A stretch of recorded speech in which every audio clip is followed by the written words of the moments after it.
ये देखो पड़ोसी के बेटा इतना नंबर लेके आ रहा है, वो देखो वाली मौसी का बेटा कितना अच्छा कर रहा है, वो देखो अंजू बुआ की बेटी कितना अच्छा एग्जाम निकाल दी है, वो तो अभी आईएएस बनने जा रही है, तुम क्या करोगे।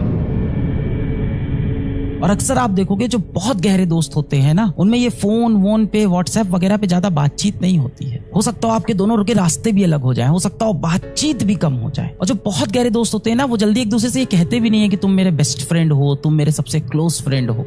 अनसेड रूल होता है, अनकहा नियम होता है कि हाँ तेरी दोस्ती मेरी दोस्ती सबसे ऊपर है, पर बार बार बोलना नहीं पड़ता उनको। व्हाट्सएप पे उनको दोस्ती वाली शायरी नहीं शेयर करनी पड़ती, उनको वो दोस्ती वाले स्टेटस नहीं लगाते। इनफैक्ट इतनी गहरी दोस्ती होती है कि फ्रेंडशिप डे कब आया कब निकल गया उन दोस्तों को पता भी नहीं चलता है, उनसे हम बोलना भी भूल जाते हैं। वैसे तो बोलना चाहिए पर कोई बात नहीं। अक्सर आप देखना जो आपके सबसे बेहतरीन मित्र होंगे, सबसे बेस्ट फ्रेंड होंगे, उनसे कभी आपने ये बात ही नहीं की होगी कि तू मेरा बेस्ट फ्रेंड है, तू मेरा सबसे अच्छा दोस्त है, तेरे लिए मैं कुछ भी कर जाऊंगा। क्योंकि ये सब बातें बोलने की नहीं होती, ये सब बातें करने की होती है, निभाने की होती है। जब आप घर में बैठ के पढ़ाई कर रहे हो तो आपका सच्चा मित्र वही होता है जो उस समय आपको एक मैसेज करे कि भाई आज खेलने आएगा, और अगर आपने रिप्लाई नहीं किया तो पलट के फिर कॉल ना करे कि भाई आ जा, कल पढ़ लेंगे, परसों पढ़ लेंगे। वो सच्चा मित्र थोड़ी है, वो तो खुद भटक गया है और साथ ही साथ आपको भी भटकाने की कोशिश कर रहा है। जीवन में यदि कोई भी कीमती चीज मिले, कीमती चीज आपका कीमती समय हो सकता है, आपके लिए कोई कीमती व्यक्ति हो सकता है, आपके लिए कोई कीमती सामान हो सकता है, उन चीजों की बेटा कद्र करना सीखो, वरना आगे जीवन में जाके बहुत पछतावा होता है कि मैंने जीवन में कीमती चीजों की कद्र नहीं की। अक्सर आप देखो हमारे माता पिता क्या होते हैं, हमें लेके ओवर सेंसिटिव होते हैं, हमें लेके इनसिक्योर होते हैं कि ये जीवन में कुछ कर पाएगा कि नहीं कर पाएगा, और इसी चक्कर में कहीं ना कहीं आपको बार बार घर में परेशान भी करते हैं, डांटते भी हैं। हर बार सही भी नहीं होते वो डांटते वक्त, कहीं ना कहीं आप पे जाने अनजाने प्रेशर बना देते हैं। ये देखो पड़ोसी के बेटा इतना नंबर लेके आ रहा है, वो देखो वाली मौसी का बेटा कितना अच्छा कर रहा है, वो देखो अंजू बुआ की बेटी कितना अच्छा एग्जाम निकाल दी है, वो तो अभी आईएएस बनने जा रही है, तुम क्या करोगे। गलत है, सही बिल्कुल नहीं, बहुत गलत काम करते हैं, ये नहीं करना चाहिए।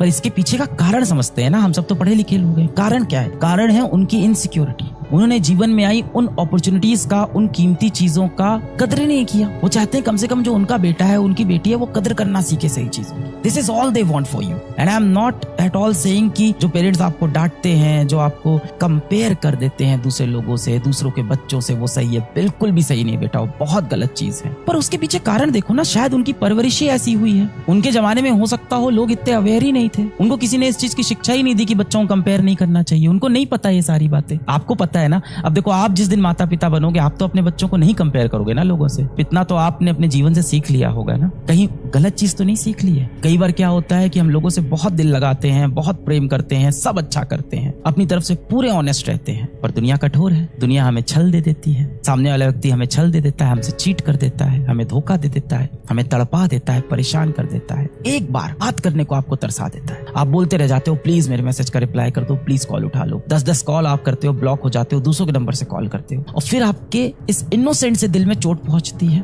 और जब ये चोट पहुंचती है तो एक फीलिंग आ जाती है कि दुनिया बहुत बुरी है, मेरे साथ इस दुनिया ने बहुत धोखा किया है, दुनिया मेरा इस्तेमाल करती है, आई एम बीइंग यूज्ड। और फिर वो कहावत हमने सुनी है, टिट फॉर टैट, जैसे को तैसा देंगे। पर हम जैसे को नहीं, हम पूरी दुनिया को तैसा देने लग जाते हैं। कहीं आपके अंदर ये भावना तो नहीं बन रही कि जिस दिन मेरे बच्चे होंगे उनको भी मैं ऐसे ही तड़पाऊंगा। बिल्कुल नहीं बेटा, आपको सही शिक्षा मिल रही है। हो सकता हो किसी कारण से आपके माता पिता कोई शिक्षा मिल ही नहीं पाई हो, अंत में वो यही चाहते हैं आप भला करो, पर उन्हें तरीका ही नहीं पता, उन्हें पता ही नहीं कि आपसे आराम से बैठ के बात करने से भी चीजें सही हो सकती है।